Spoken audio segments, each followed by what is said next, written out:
Right, so today we're going to look at another way of generating PR ideas, and this is going through past Freedom of Information Act requests. Now, Freedom of Information Act requests are usually made by either PRs or by researchers who want to find out information held by the UK government that isn't publicly available. And the Office of National Statistics are kind enough to actually publish every Freedom of Information Act request and their outcome.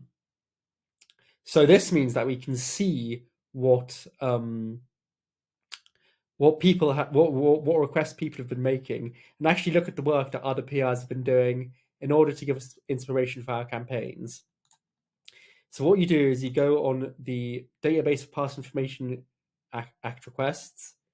You then search for just a broad keyword in your niche in this search bar.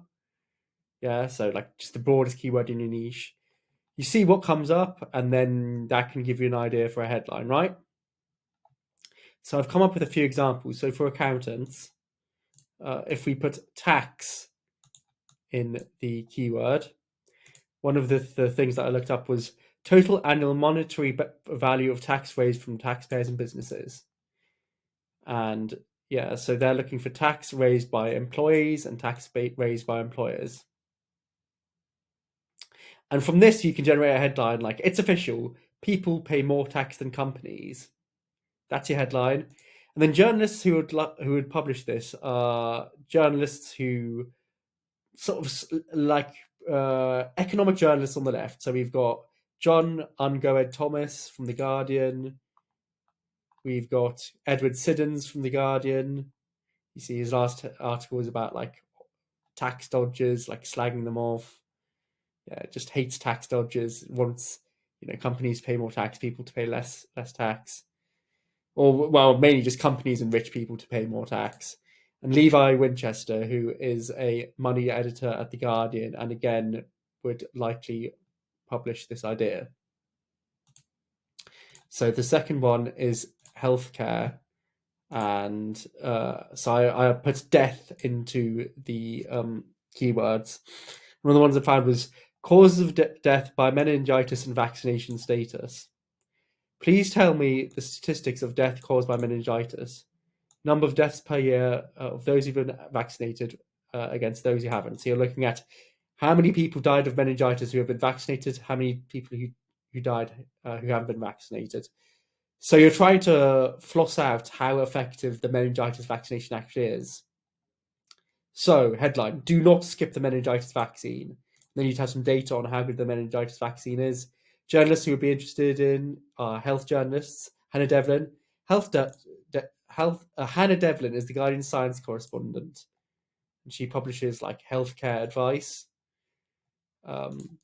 Sam Blanchard, who's the health correspondent for the Sun newspaper, again publishes like health advice. And Andrew Nuttall, who is a journalist for the Mirror, but you can see he also publishes health advice regularly. So there's three people who would be open to that story. And like, it doesn't have to be meningitis. Meningitis might have been done. You could do this for any illness. This is just to give you ideas. So the next one is human resources. So I typed employ into the keywords. So you can have employment, employees, employers. And what I found was statistics authority employees by responsibility level, division, and sex by the last 10 years. So please could you provide me the number of employees by responsibility level segmented by sex for the last 10 years. So a headline you could get from that is the gender seniority gap is worse than you think. So being like, there are far fewer women in senior positions than you might imagine. So if we can get numbers that are really shocking, then we've got a news story there. Journalists who could be interested in this are Michael O'Dwyer, who is the chief business correspondent. And a lot of his articles are about companies doing naughty things. So Dyson is going to cut a load of jobs.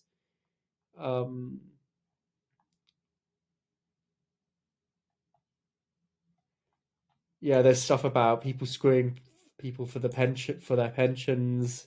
We've got a pay gap article here. So he might be up for writing about that. We've got Helena Young from startups.co.uk, who has also written about like layoffs. Yeah, to talk about like business failings here.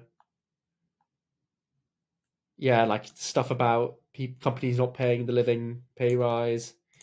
And we've got Kalia Mortikoff for the Guardian. It says she's a banking journalist, but she just writes about companies doing naughty things. So they've got the Dyson job losses.